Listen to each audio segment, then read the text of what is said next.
Hello, my name is Amy Francie, and welcome to my presentation on GABA, the brain's inhibitory neurotransmitter. In this talk, I'll explain what GABA is, where it works in the brain, how it functions through its receptors, what happens when there's too much or too little, and how medications target GABA. Finally, I'll connect all of this to implications for nursing practice. So GABA, or GABA aminobutyric acid, is the primary inhibitory neurotransmitter in the central nervous system.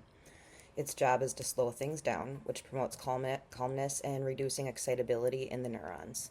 It is widely distributed in the brain, but is found in highest concentrations in the cerebral cortex, hippocampus, and cerebellum. You can think of GABA as the brain's braking system, keeping overactivity under control. The GABA receptor structure. So GABA acts mainly through receptors.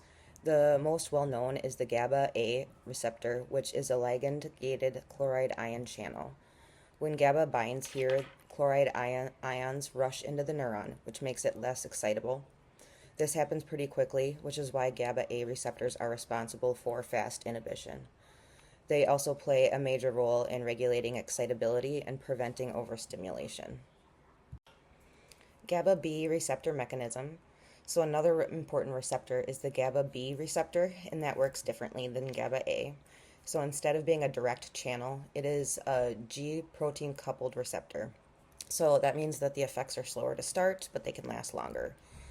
These receptors are pretty important, especially important in mood regulation and sedation, and they are a key reason why some GABA-related medications provide longer-term calming effects rather just than immediate calming effects. So psychiatric diagnoses. When GABA levels are too low, there isn't enough inhibition in the brain, so this can contribute to conditions like generalized anxiety disorder, and that's where neurons are firing excessively and patients feel restless, worried, and unable to relax.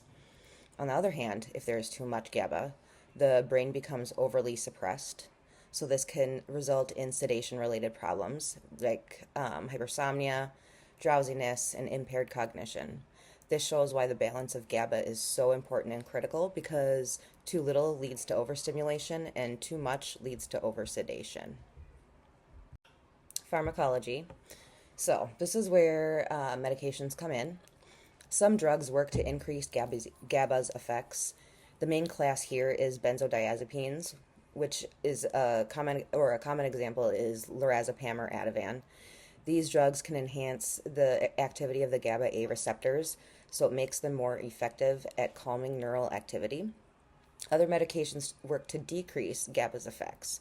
The best example for this is flumazenil or romazicon, which is a GABA A receptor antagonist. It's often used in clinical settings to reverse benzodiazepine overdose or oversedation, almost like Narcan is for opioids. Together, these examples show how medications can either enhance or block GABA depending on what the patient needs.